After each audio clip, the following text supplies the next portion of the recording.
Ah, j'ai dit joint, pardonnez-moi. Alléluia. Amen. Voilà, il y en a qui suivent, hein, c'est bien. Alléluia. J'aimerais ouvrir la parole de Dieu avec vous et j'aimerais vous parler d'un homme dans la parole de Dieu et déposer ce message sur votre cœur. Et il s'intitule ainsi « Nathanaël, Dieu a donné ». Et j'aimerais qu'on puisse considérer ce matin que notre Dieu est celui qui donne. Celui qui donne. Mais au-delà de ça, en sous-titre, c'est de pouvoir parler que l'homme fermé, réfractaire à la parole de Dieu, incrédule, peut changer à un moment donné. Et la question qui nous est posée ce matin est toi. Qu'en est-il de ta vie et qu'en est-il de cette réponse, de ce que nous allons partager ensemble pour tous ceux et celles qui sont à côté de toi ou autour de toi? Parce que si les situations semblent n'est pas changé, Dieu est celui qui est capable de faire toute chose bonne en son temps ou de faire concourir toute chose. Est-ce que quelqu'un peut dire amen à cela?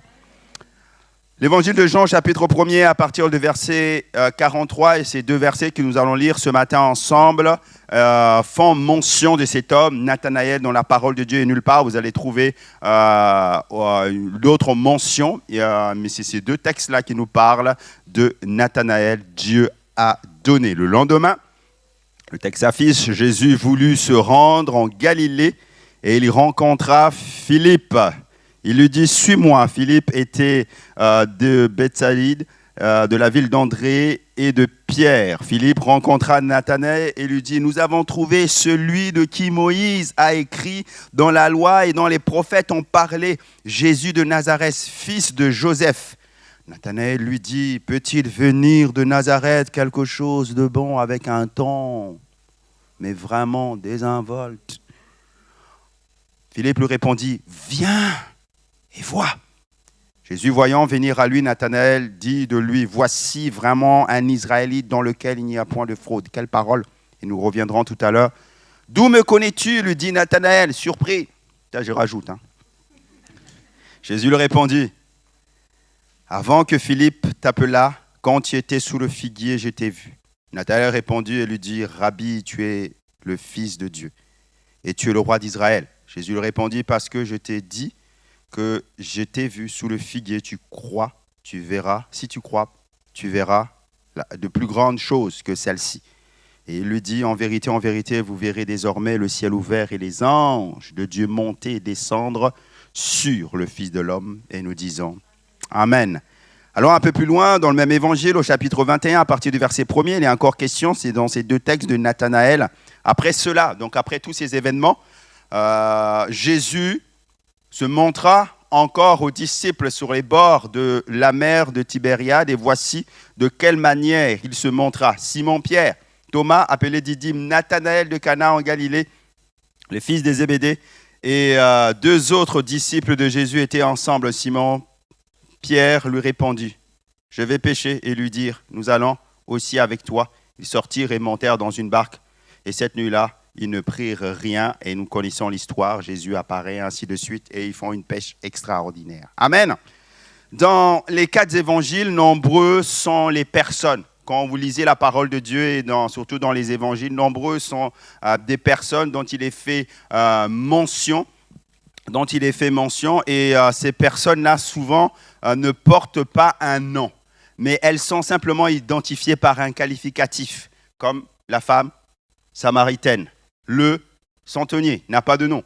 Et la femme adultère non plus n'a pas de nom. Mais cependant, il y a aussi une catégorie de personnes dans la parole de Dieu, dans les évangiles, qui sont identifiées, que Jésus a rencontrées. Ils sont identifiés avec un nom, avec même un prénom, avec même une lignée.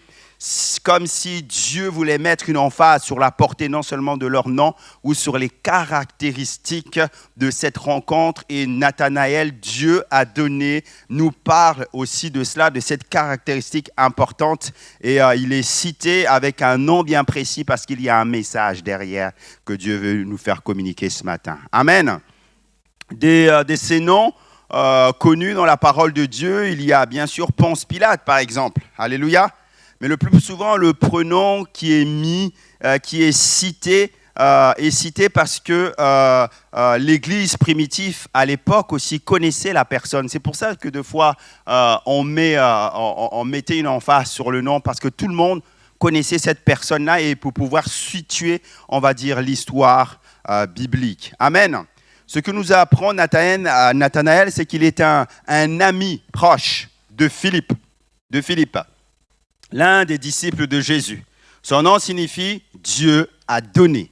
Et c'est vraiment un nom prometteur. Lorsque tu t'appelles « Dieu a donné », alléluia. Amen, c'est mieux que Jabez, n'est-ce pas? Dieu a donné, alléluia.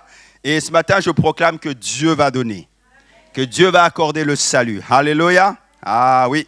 Et il apparaît que 2 fois, Nathanaël, dans les évangiles, dans ces 2 textes que nous avons situés ensemble. Maintenant, le point qu'on va finir dans cette introduction qui est important, c'est certains commentateurs parlent du fait que associe Nathanaël à Barthélemy. Qui connaît Barthélemy dans la parole de Dieu? Il était parmi les disciples, parmi les 12, n'est-ce pas? Alléluia. Et certains commentateurs associent Nathanaël à Barthélemy. Et c'est important, voilà pourquoi je vous ai lu aussi le texte de Jean 21, parce qu'il est cité dans ce texte de Jean 21 comme étant parmi les 12. Les 12. Et pourquoi? Parce que lorsqu'il est question de Nathanaël dans la parole de Dieu, on ne parle pas de Barthélemy. Et lorsqu'il est question de Barthélemy, on ne parle pas de Nathanaël. Ce qui veut dire que Nathanaël et Barthélemy, c'est la même personne. Alléluia. Et donc, il est parmi les 12. Et donc, dans ces textes que nous voyons, c'est sa rencontre avec Jésus. C'est sa rencontre avec Jésus. Alléluia. J'aimerais partager 2 points avec vous ce matin. Et mon premier point est celui-ci, c'est qu'un homme difficile. Dites avec moi, un homme difficile. Il est difficile à percer. Il est difficile à cerner, comme on pourrait dire aujourd'hui. Quand son ami Philippe lui témoigne de sa rencontre avec Jésus, avec sa foi, Nathanaël se trouve un petit peu sceptique. On l'a lu ensemble. Nathanaël lui dit au verset 47 de la première de Jean, Nathanaël lui dit « Peut-il venir de Nazareth quelque chose de bon ?» Si on regarde à sa réponse, on peut la regarder sur 3 aspects de la personnalité de Nathanaël.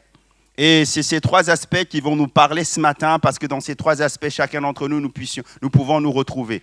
Et pourquoi aussi on met l'emphase sur ces 3 aspects de la personnalité de Nathanaël? Pour que vous aussi, vous et moi, nous puissions comprendre comment fonctionnent tous ceux et celles qui sont autour de nous. Lorsque nous parlons d'évangélisation, lorsque nous parlons de toucher quelqu'un, lorsque nous parlons d'apporter la parole de Dieu à quelqu'un, il faut comprendre que Nathanaël est un homme difficile et il y a autour de nous des hommes et des femmes qui sont difficiles. Alléluia. Sa réponse révèle 3 aspects de la personnalité de Nathanaël. Et le premier aspect de la personnalité de Nathanaël s'affiche, il ne connaissait pas véritablement les Écritures. Il ne connaissait pas véritablement les Écritures. Tu peux être un bon chrétien, alléluia, et connaître Jésus, avoir donné ton cœur au Seigneur Jésus. Et tu peux même être ancien dans une église, baptisé depuis une 40aine d'années. Alléluia. Être un ancien ou un diacre qui n'a jamais raté un seul culte à l'église. Tu es toujours assis à la même place lorsque tu viens à l'église. C'est à côté du poteau et de la porte de sortie. Je vous dis ça parce que je connaissais un ancien comme cela dans ma jeunesse. Dans l'église où nous avons grandi. Alléluia. Tu peux être un homme respecté. Alléluia. À qui, connaissez l'expression, on aurait donné le bon Dieu sans confession. Mais n'être pas trop instruit sur la doctrine. Et j'insiste sur ce fait-là parce qu'il n'y a pas une connaissance profonde de la parole de Dieu. Et vous savez comment on peut à un moment donné détecter qu'il n'y a pas cette grande connaissance de la parole de Dieu? Parce que souvent lorsqu'on regarde aux anciens, ils ont 30, 40 ans de vie chrétienne derrière eux. Mais ça ne veut rien dire d'avoir 30, 40 ans de vie chrétienne. Si tu n'as pas rencontré Dieu face à face, si tu ne t'es pas plongé tes regards dans la parole de Dieu, si ta parole, elle ne t'a pas transformé, ton ancienneté, elle vaut rien. Et comment on fait pour détecter, ou en tout cas pour voir, parce qu'à un moment donné, ça se voit. C'est-à-dire que lorsque survient un événement, une situation, Et dans mon ministère, j'ai les maintes fois vu. Depuis que je suis maintenant dans le pastorat, j'ai managé des groupes. Et dans ces groupes-là, il y avait des anciens de tout âge, des personnes de tout âge, des jeunes, des moins jeunes. Donc, ce n'est pas vraiment une question d'ancienneté dans la foi, de nombre d'années qui compte. C'est ta relation avec Dieu. Et comment tu fais pour détecter ça? C'est qu'à un moment donné, lorsqu'il survient une situation, que ce soit une situation d'église ou une situation personnelle, c'est de voir comment les gens vont réagir. Et celui qui n'a pas beaucoup de profondeur, je ne vais pas faire un pléonasme, qui n'a pas beaucoup de profondeur avec la parole de Dieu aura tendance, écoutez-moi bien, à réagir par rapport à la situation sur le plan naturel, alors que c'est un problème spirituel. Et en réagissant sur le plan naturel à un problème spirituel, tu n'apporteras pas la solution. Et à ce moment-là, tu risques même de faire le contraire de ce qu'il faut faire. Tu peux même te retrouver, et j'ai vu ça plusieurs fois, à contresens ou même en opposition par rapport à l'évangile. Parce que devant toi, tous perçoivent, spirituellement parlant, c'est ça qu'il faut faire. Mais toi, tu raisonnes sur le domaine rationnel. Parce que c'est comme ça qu'on t'a appris à l'école. Vous comprenez? Donc on peut venir à l'église, on peut être là pendant des années et des années, être assis à la même place, chanter des cantiques. Mais parce qu'on n'a pas de proximité avec la parole de Dieu, on ne laisse pas la parole de Dieu nous pénétrer ou on ne l'étudie pas, va passer à côté. Et Nathanaël était comme ça. Homme, né dans le judaïsme. Et donc tu t'es assis. Mais sa réponse, lorsque Philippe, son ami, lui dit « Écoute, on a trouvé celui dont on dit qu'est le Messie », sa méconnaissance des Écritures l'empêchait de discerner réellement qui était Jésus. Pourtant, la parole de Dieu nous dit dans Matthieu 2, 23, Joseph se leva, il prit l'enfant et sa mère, il alla dans le pays d'Israël, mais ayant appris qu'Archéus régnait sur la Judée, à la place d'Hérode, son père, il craignait de s'y rendre et divinement averti en songe, il se retira dans le territoire de Galilée et vint demeurer dans une ville appelée Nazareth afin que s'accomplisse ce qui avait été annoncé par les prophètes. Il sera appelé Nazarien. Mais lui, il raisonne sur le plan physique, naturel. Il ne peut rien sortir de bon dans cette ville. Or, la parole de Dieu avait annoncé qu'il viendrait un Messie de là. Ok? L'ignorance des Écritures et l'incrédulité, mes amis, vont de pair. Et c'est comme ça que nous devons aborder les choses lorsque nous parlons d'évangélisation, lorsque nous parlons d'évangéliser les membres de nos familles ou nos voisins ou les personnes qui sont autour de nous. C'est qu'une méconnaissance des Écritures et l'incrédulité vont de pair. Et j'aimerais vous dire cela. Et l'ignorance, ça tue parce que là où il n'y a pas de révélation, le peuple périt. Lisons la parole de Dieu afin de grandir. Lisons la parole de Dieu pour que le Seigneur puisse nous utiliser. Lisons la parole de Dieu parce qu'il y a des secrets de vie qui sont cachés dans ce livre. Ouvrons-la, méditons-la, afin que l'information, cette parole-là, vienne en nous et prenne vie en nous. Les païens se privent de la grâce de Dieu et du bonheur parce qu'ils méconnaissent Jésus. Ils méconnaissent la parole de Dieu. Mais le jour, parce qu'autrefois nous étions comme eux, nous avons découvert la parole de Dieu, nous avons dit, waouh, quelle richesse. Pourquoi pendant tant d'années, j'ai marché dans la nuit alors que la lumière était là. Alléluia. Jésus a dit, même aux responsables religieux de l'époque, qu'ils étaient dans l'erreur parce qu'ils ne comprenaient pas les Écritures. Vous vous rappelez? Matthieu 22, 29, Jésus leur répondu, ce texte n'est pas affiché, vous êtes dans l'erreur parce que vous ne comprenez ni les Écritures, ni la puissance de Dieu. Matthieu 2, 29.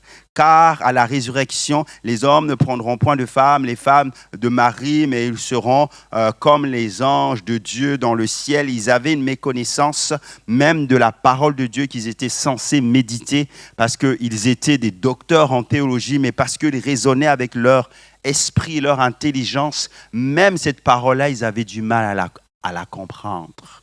On a besoin de l'Esprit de Dieu. On a besoin de l'Esprit de Dieu pour étudier la parole, pour nous aider à comprendre la parole. La foi vient de ce que l'on entend, et ce que l'on entend vient de la parole de Dieu. Romains 10, 17. Alléluia. Et cette parole-là a la capacité de nous rendre sages. Cette parole-là a la capacité de nous instruire et de nous emmener beaucoup plus loin. Amen. Notez le psaume 19 à partir du verset 8, il est écrit. Psaume 19 à partir du verset 8. La loi de l'Éternel est parfaite. Elle restaure l'âme. Le témoignage de l'Éternel est véritable. Il rend sage l'ignorant. Les ordonnances de l'Éternel sont droites. Elles réjouissent le cœur.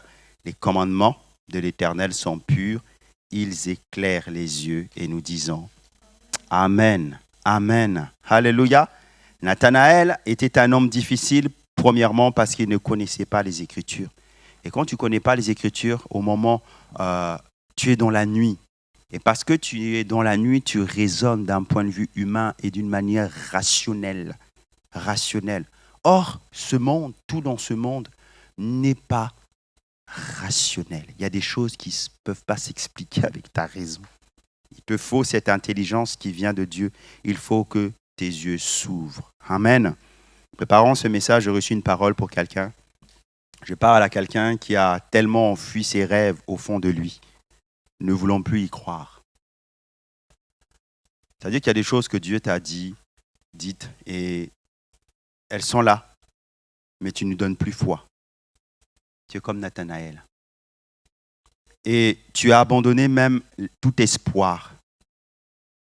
J'aimerais te dire que de la part de Dieu, c'est quand tout semble perdu et que tout meurt, que tu es prêt à voir la gloire de Dieu. Que le soleil de justice est prêt à se lever dans ta vie. Pourquoi? Parce que tu abandonnes ta raison et ta manière de penser pour laisser place maintenant à ce que Dieu va faire. Alors laisse les choses mourir et attache-toi à Dieu et Dieu s'en vient à toi parce que de l'abandon de la raison naît la foi qui amène dans le miracle de Dieu. Amen. Je parle aussi à quelqu'un ce matin qui se dit « J'ai tellement été loin de Dieu ces derniers temps, ces dernières années. J'ai tellement fait n'importe quoi que c'est impossible que Dieu trace un nouveau chemin pour moi vers lui. » Et tu te dis ça ce matin, tellement que la situation qu'il y a au plus profond de ton cœur est comme un trou béant. Dieu te parle ce matin, au travers de ce message, il va te parler de rédemption et de restauration. Abandonne l'incrédulité et décide de croire, car Dieu peut tout faire. Si tu crois, tu verras la gloire de Dieu. Si tu crois, tu verras la gloire de Dieu. Amen. Premier aspect de la personnalité de Nathanaël, le deuxième aspect est celui-ci, c'est qu'il était moqueur. Dites avec moi moqueur. Lisez avec moi. Moqueur dans le sens où c'est un homme difficile, certes, mais c'est aussi un moqueur, un incrédule né. Et l'incrédulité va souvent de pair avec la moquerie. Et la vraie moquerie nous éloigne de Dieu. Je ne parle pas de la moquerie qui nous emmène à plaisanter les uns avec nous lorsque nous partageons la communion fraternelle. Non, ça c'est beaucoup plus loin que ça. C'est beaucoup plus vicieux que cela. Il était un homme moqueur, parce que lorsqu'il va entendre son ami Philippe lui parler de Jésus, tout de suite dans son esprit, il a des a priori. Il a des a priori. Et sa question sarcastique, elle a un jeu de mots. Lorsqu'il dit « Ah, de Nazareth, peut-il sortir quelque chose de bon ?» Regardez avec moi, le mot nazaréen vient du mot netzer, qui signifie « rejeton ». OK? Signifie « rejeton ». Mais en réalité, ce que Nathanaël va faire, c'est qu'il va faire allusion. L'allusion est faite à Nazareth et le Messie. Et en réalité, lorsqu'il va dire « Peut-il sortir de Nazareth quelque chose de bon ?» Il allie ça au rejeton. Est-ce qu'il peut y avoir de Nazareth quelque chose de bon? Parce que là-bas, c'est que des rejetés, quoi. Là-bas, c'est des pauvres gens, quoi. Là-bas, c'est ceux qu'on ne considérait pas, quoi. Vous avez déjà entendu parler des villes dortoirs, des villes où on a mis une étiquette dessus. Nazareth, on avait mis une étiquette dessus. Là-bas, on ne peut pas trouver d'hommes politiques, on ne peut pas trouver des gens valables dans la société. Là-bas, on ne peut pas trouver. Il n'y a que des brigands.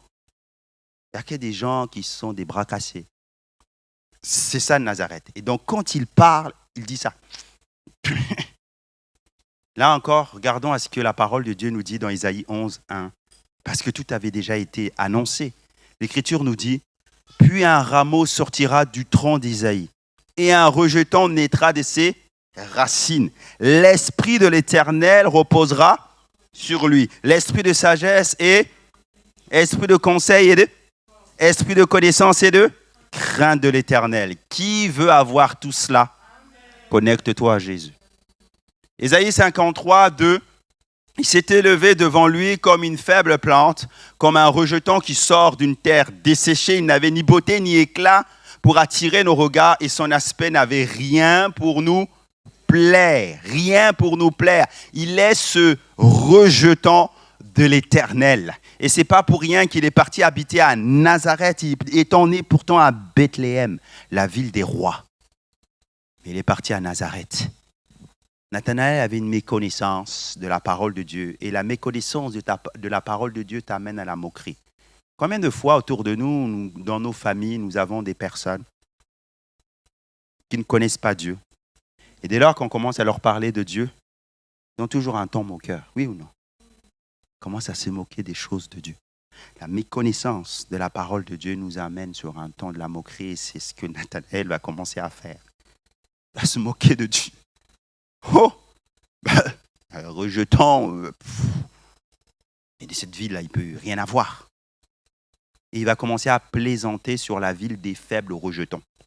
Là où il ne peut rien avoir. Là où rien ne peut sortir de bon. On découvre là un homme qui est orgueilleux, un homme qui est hautain, un homme qui est méprisant, un homme qui est moqueur. Vous n'avez jamais vu ça lorsque vous lisiez la parole concernant Nathanaël. Mais il y a tout cela derrière.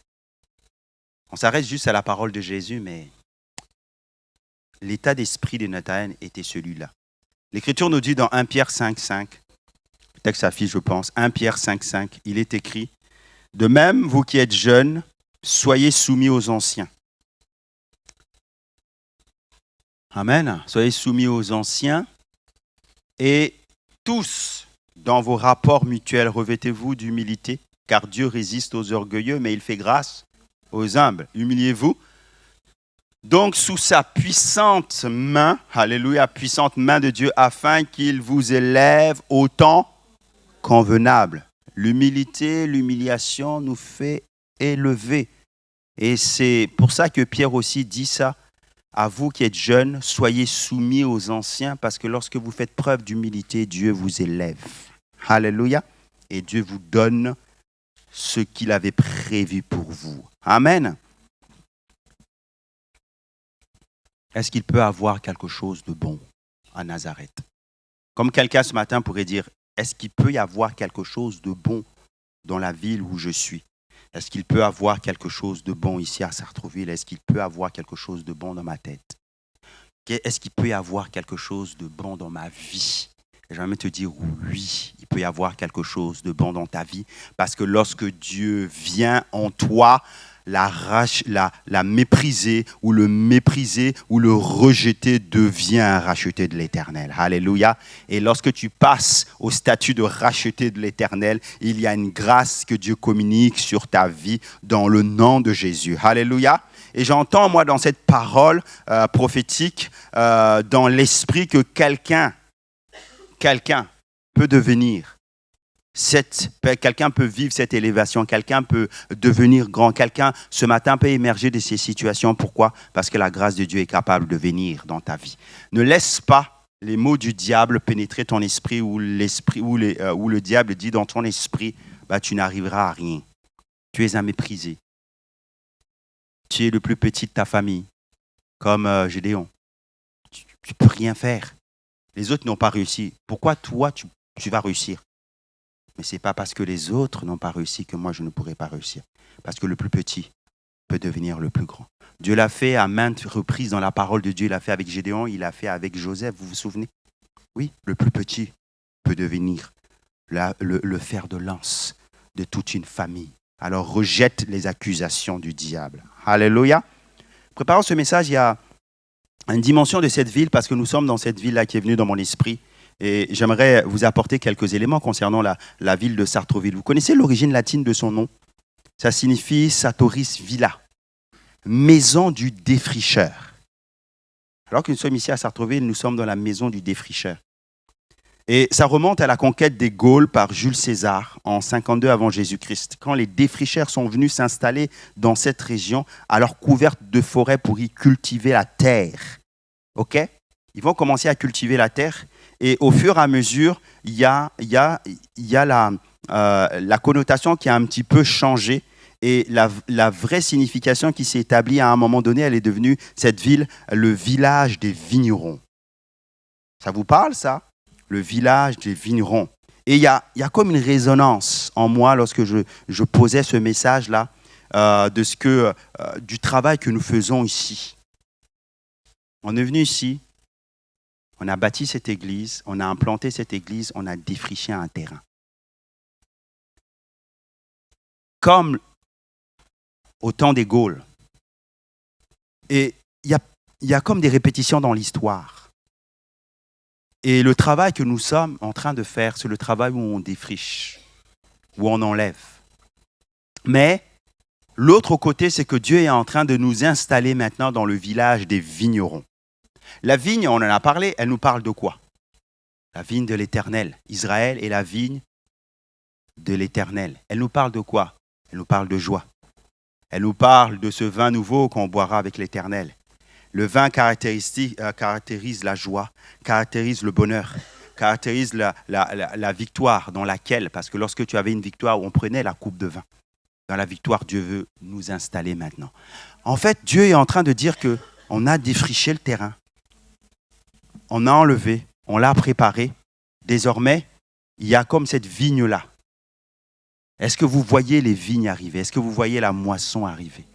Qui va nous faire entrer dans la joie de l'Éternel. Alléluia. Continue si tu es encore en train de défricher. Parce que les raisins mûrs arrivent et nous allons pouvoir récolter. Est-ce qu'on peut dire amen à cela? Amen. Troisième aspect de la personnalité de Nathanaël, c'est qu'il était méfiant et incrédule.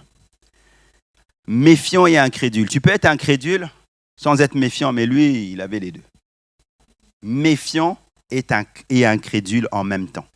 Il n'accepte pas le témoignage de son ami, de l'ami le plus proche qu'il a auprès de lui. Il n'accepte pas le témoignage de son ami. Il ne respecte pas son expérience. Il ne veut pas comprendre ni savoir ce que Philippe a vécu avec Jésus.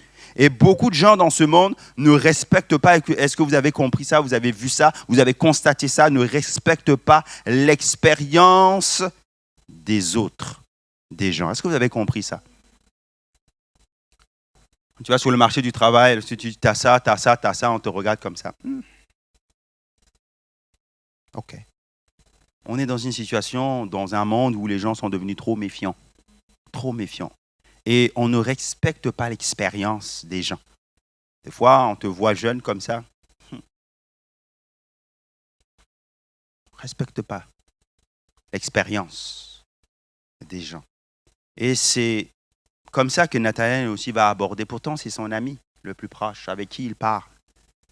Lui, il a rencontré Jésus et il lui parle de cette expérience-là. Nathanaël dit, on va voir ça. L'incrédulité, mes frères et sœurs, c'est le fruit d'un esprit fermé. L'incrédulité, c'est le fruit d'un esprit fermé. Mais Dieu est capable de transformer les esprits fermés. Alléluia.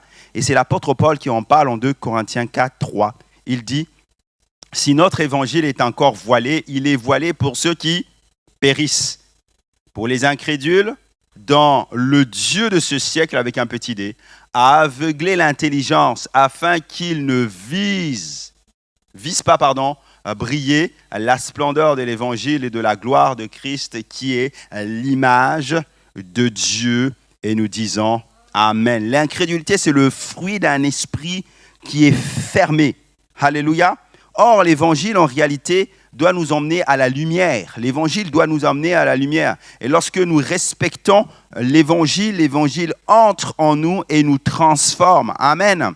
Et c'est ce que Jésus va faire en citant le prophète Ésaïe à un moment donné. Il va associer l'incrédulité à une dureté de cœur. L'incrédulité à une dureté de cœur. Il est écrit dans Jean 12 à partir du verset 37. Jean 12, 37. Malgré tant de miracles qu'il avait faits en leur présence, ils ne croyaient pas en lui. Afin que s'accomplisse la parole qu'Ésaïe le prophète a prononcée. Seigneur, qui a cru à notre prédication? Et qui, à le bras du Seigneur, a-t-il été révélé? Aussi ne pouvait-il croire, parce qu'Isaïe a dit encore, il a aveuglé leurs yeux, il a endurci leur cœur, de peur qu'ils ne voient des yeux, qu'ils ne comprennent du cœur, qu'ils ne se convertissent et que je ne les guérisse, dit la parole de Dieu. Amen. Et Jésus, en citant le prophète Ésaïe, va associer l'incrédulité avec une dureté de cœur. Lorsqu'on n'a pas un cœur pur ouvert, on a ce cœur-là incrédule qui est dur. Et parce que ton cœur est dur, il ne laisse pas la parole de Dieu le pénétrer. Et comme la parole de Dieu n'arrive pas à pénétrer ce cœur-là, tu es méfiant et tu es incrédule au lieu de croire. Et Dieu a du mal à t'emmener dans une dynamique de progrès. L'évangile, mes frères et sœurs, se reçoit avec un cœur pur. L'évangile se reçoit avec un cœur pur où nous disons dehors l'incrédulité, dehors tout ce qui la méfiance et tout ce qui peut me freiner pour aller beaucoup plus loin. Si ce matin tu es là présent et tu ne connais pas le Seigneur Jésus, je t'invite à venir et à aborder ce Dieu-là avec la simplicité du cœur. En disant, Seigneur, et cette prière-là, je l'ai faite moi un jour dans ma chambre, si tu existes réellement, parle-moi. J'accepte de laisser tomber mes méfiances, de laisser tomber mon incrédulité ou toute autre chose qui pourrait venir, moi, m'enfermer ou m'empêcher de vivre ta gloire. Si tu existes réellement, parle-moi. Dépose ton cœur avec sérieux devant le Seigneur. Et le Seigneur qui est bon te dira où est la vérité, mais je te dis que la vérité est en Christ, parce que Jean 14 nous dit, Christ est le chemin, la vérité et la vie. Alléluia. Deuxième point que j'aimerais partager avec vous ce matin. Alléluia. C'est qu'aucun cas n'est trop difficile pour changer. Dites avec moi, aucun cas n'est trop difficile pour changer. Qui pouvait penser que Nathanaël était un cas difficile? Qui pouvait le penser? Et pourtant, c'était un cas difficile. Mais même dans ce cas difficile-là, Jésus est capable de changer. Toi et moi aussi, on était des cas un peu difficiles quand même. Moi, je ne sais pas pour vous là, mais moi, j'étais quelqu'un qui raisonnait pas mal. J'aimais la philo. J'aimais les philosophes là. Au bac, je me suis régalé. Je me souviens, je me suis régalé quand j'ai passé mon bac. Et en plus, Dieu m'a fait grâce parce qu'avant de passer le bac, c'était dans ces périodes-là que j'ai connu le Seigneur. Donc là, j'ai donné. J'ai fait le pôle. Alors que je parlais des Socrates et les autres, il y avait une parole de Dieu qui venait. Et je la mettais. Je contrebalançais. Et je me suis régalé. Mais avant de connaître le Seigneur, j'étais quelqu'un qui raisonnait pas mal. Et quand Dieu est venu à moi, j'étais dans une situation où ma vie n'avait pas trop de sens. Vous savez, quand on n'a pas de sens à sa vie, c'est très compliqué. Ok? Je suis né dans une banlieue où c'est comme Nazareth, quoi. C'est Nazareth, là-bas. C'est dans le 78, là-bas.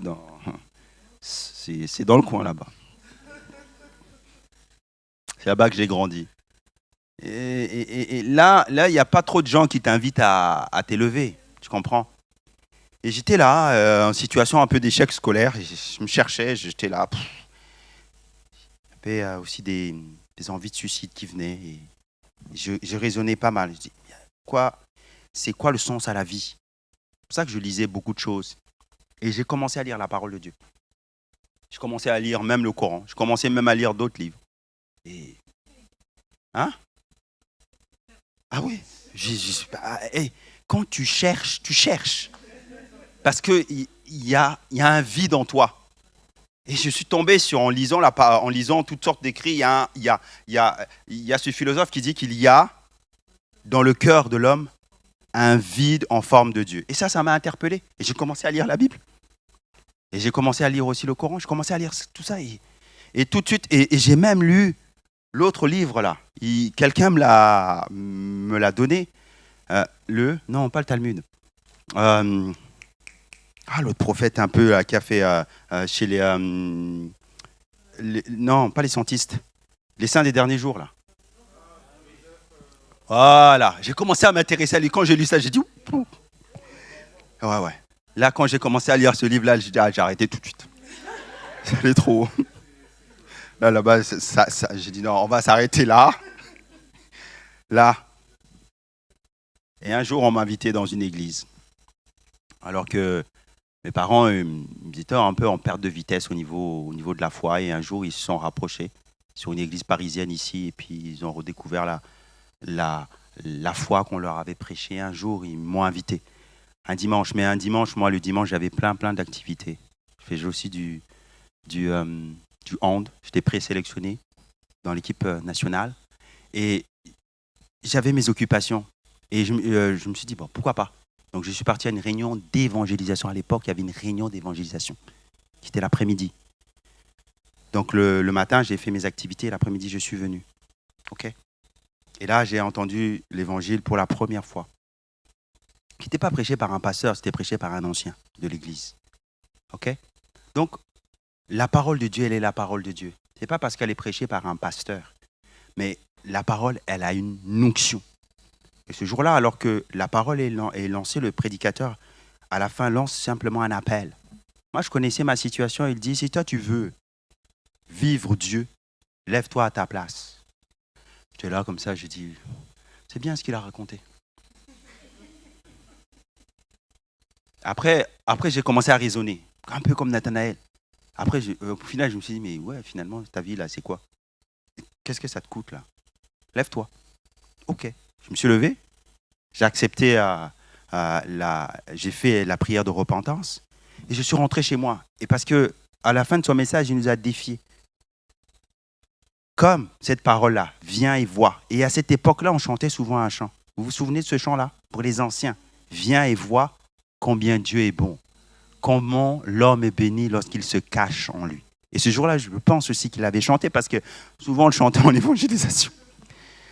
Et il défie en disant, va et vois combien Dieu est bon. Je suis rentré le soir même dans ma chambre et j'ai prié.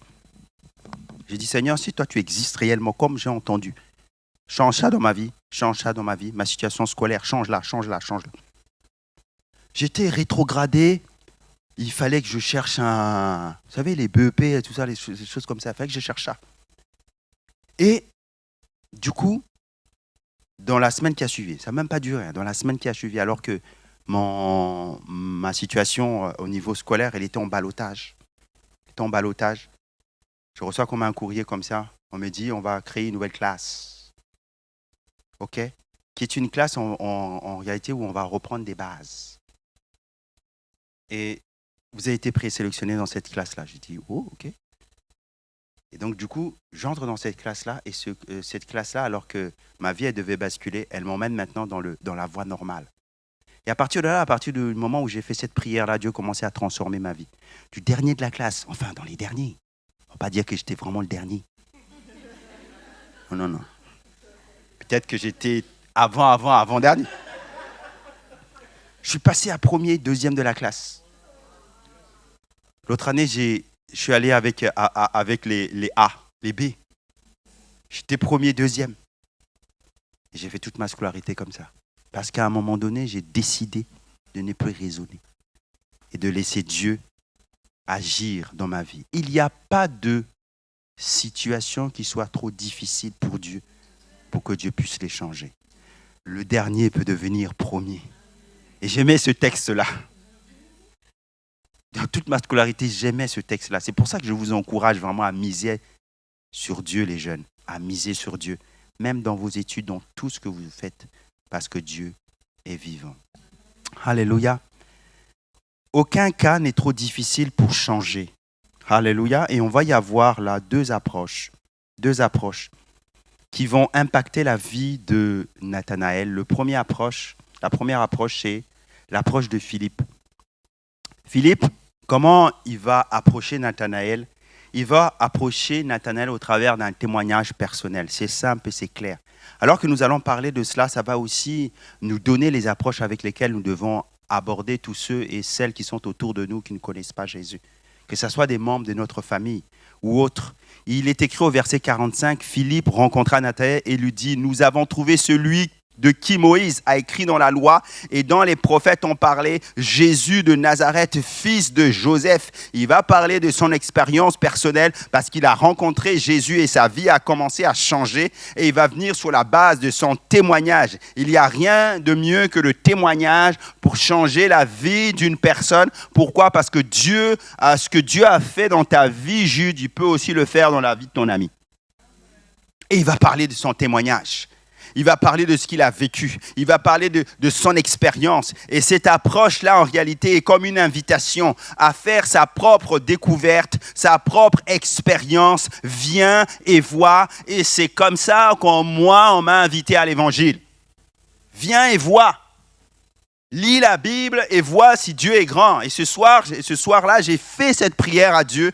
Et Dieu a entendu ma prière sur la base du témoignage de ce prédicateur de l'évangile. Alléluia. Philippe lui dit, viens et vois.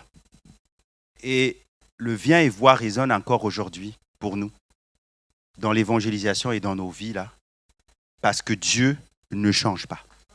Dieu s'expérimente. Dieu se vit. Et Dieu ne se théorise pas. Si tu es là dans ta vie, tu as l'habitude de parlementer, de théoriser, tu ne verras pas des grandes choses dans ta vie.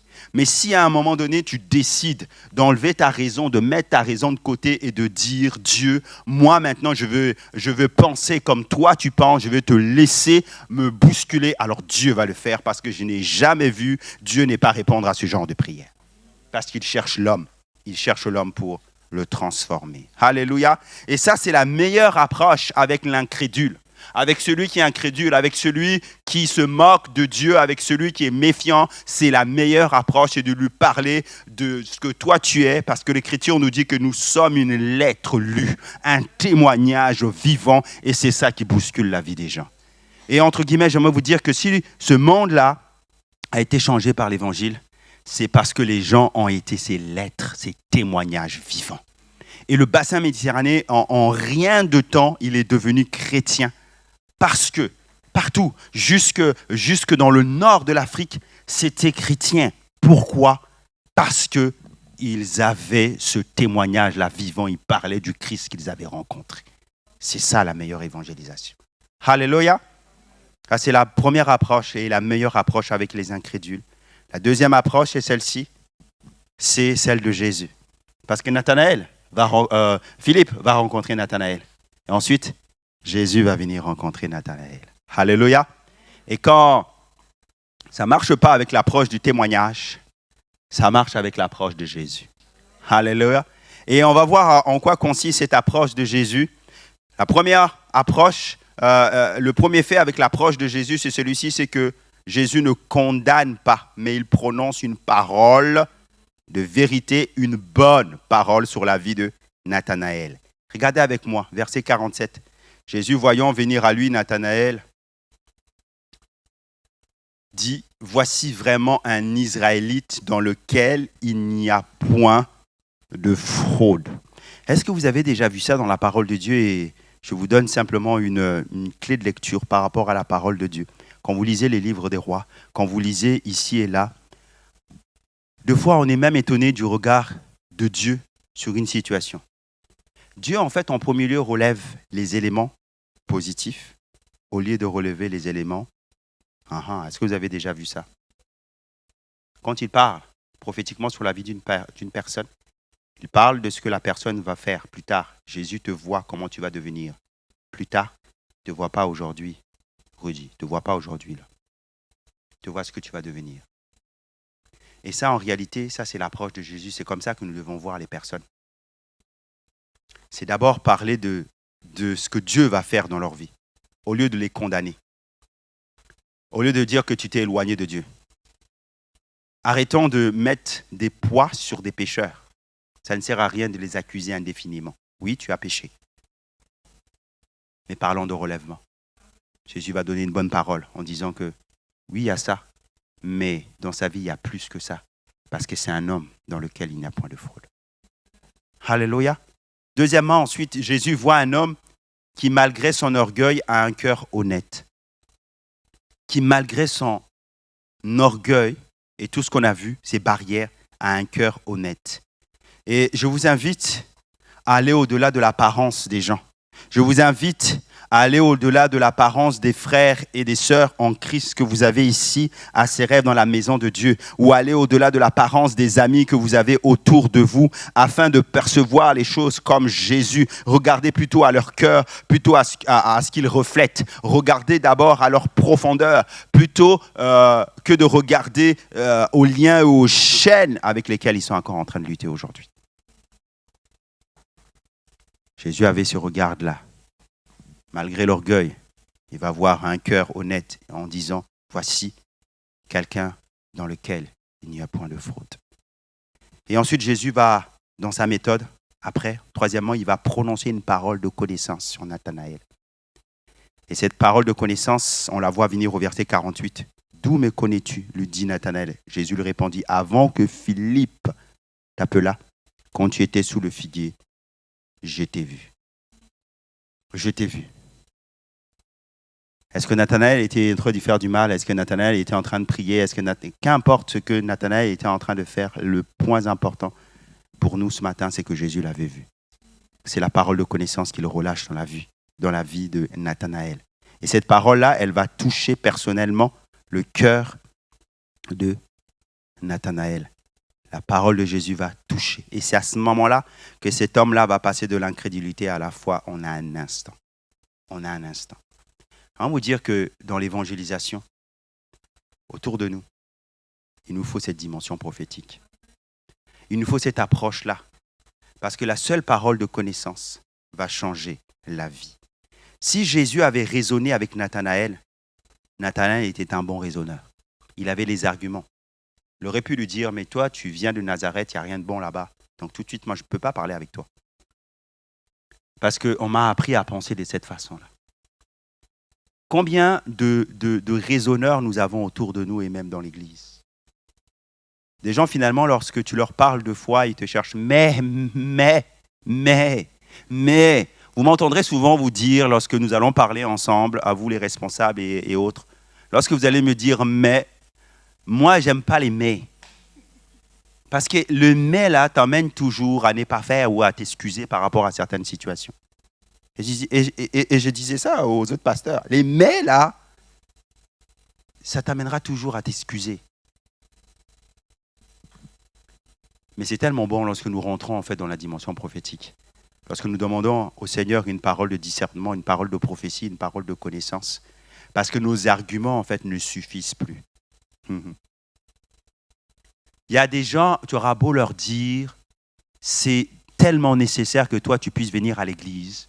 C'est tellement nécessaire que toi tu puisses rencontrer le Christ parce qu'il apporte un plus à la vie d'une personne. Ils comprennent avec leur intelligence. Mais avec l'intelligence de cœur, ils ne comprennent pas.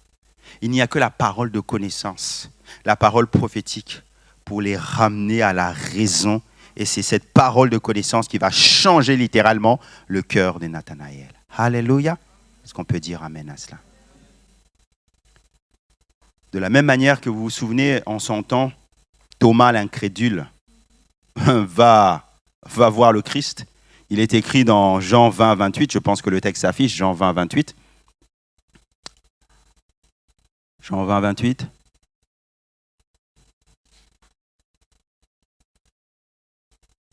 Jean 20, 28. Plus loin. Je suis certain, parce que je ne l'ai pas noté, moi, sur... Oui. Oui. Amen. Et qui ont... Yes, heureux ceux qui n'ont pas vu, mais qui ont cru. Si Thomas l'incrédule a pu changer de dimension, alléluia, et croire, Nathanaël va faire exactement la même expérience. Et Nathanaël va faire cette déclaration aussi de foi au verset 49. Il répondit, Rabbi, tu es le Fils de Dieu, tu es le roi d'Israël. Et lorsqu'il va déclarer ça, il va passer de l'incrédulité à la foi. Et quand tu passes de l'incrédulité à la foi, c'est là où Dieu, parce que tu as reçu le Christ, adjoint maintenant dans sa méthode une dernière étape. Et c'est cette dernière étape-là qui s'affiche. Et on va finir avec ça ce matin. C'est que Jésus va lui donner une promesse. Dites avec moi, promesse. Alléluia. Ça, c'est la bonne méthode. L'approche de Jésus finira toujours par une promesse. Parce que le rencontrer, comme il est le Dieu de promesse, c'est entrer dans la promesse. Et la déclaration de foi de Nathanaël va recevoir une promesse de la part de Jésus. Qu'est-ce que Jésus va lui dire? Jésus lui répondit, parce que je t'ai dit que je t'ai vu sous le figuier, tu crois, tu verras de plus grandes choses que celles-ci. Et il lui dit, en vérité, vous verrez désormais le ciel ouvert et les anges de Dieu monter et descendre sur le Fils de l'homme. Parce que tu as cru, mais en réalité, tu verras des plus grandes choses que celle-ci. Là. Le fait de rencontrer le Christ nous fait entrer dans des promesses de Dieu. Le fait de rencontrer le Christ nous fait entrer dans les promesses de Dieu. C'est là où Dieu va te dire, tu es fait pour cela. C'est là où Dieu va te révéler le plan qu'il a pour lui, qu'il a pour toi. C'est là où Dieu va t'inscrire dans quelque chose. Parce que sa méthode, la méthode du Christ, aboutit toujours là. Plus tu vas avoir cette proximité avec lui, plus il va te révéler ce pourquoi tu as été fait. Personne ne vient sur cette terre, personne n'est déployé sur cette terre-là sans une mission bien particulière. Cette mission-là, elle est inscrite en toi, mais tant que tu ne connais pas Jésus, elle n'est point révélée. Mais au moment où tu es en contact avec le Christ, elle se révèle. C'est comme une carte qui est inscrite en toi. Pourquoi? Parce que nous sommes tous d'essence divine. Alléluia. Il y a le souffle de Dieu en nous. Et nous portons l'espoir. Parce que Christ est l'espoir. Alors si Christ, l'espoir, vit en toi, tu es quelqu'un qui doit donner de l'espoir. Donc tu as une mission bien particulière. Alléluia. Et cette mission-là se révèle au contact de Jésus. Et là, tu reçois les promesses de Dieu. Alléluia. Et ce texte de Jean au verset 50, au verset 51 fait écho à un autre texte de Genèse 28, 12 qui est affiché, où il est question de Jacob. Et l'Écriture nous dit qu'il eut un songe. Et voici une échelle était appuyée sur la terre et au sommet. Et son sommet touchait au ciel. Et voici les anges de Dieu montaient et descendaient par cette échelle. La méthode de Jésus nous projette toujours vers des promesses. Et le Seigneur a des promesses à notre égard dès que nous venons à lui. Et alors que Jésus dit à Nathanaël, vous verrez désormais les anges de Dieu monter et descendre sur le Fils de l'homme, Jésus est en train de dire qu'il va désormais avoir un ciel ouvert. Et c'est exactement le même ciel ouvert que cet homme de la Bible en Genèse va vivre.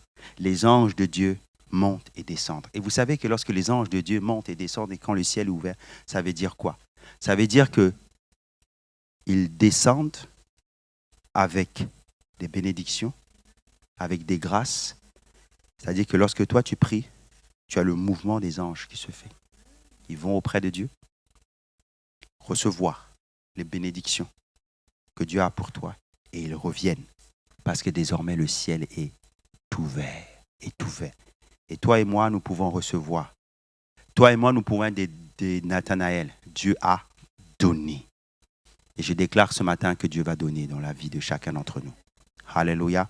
On peut incliner nos fronts, nous allons prier ensemble.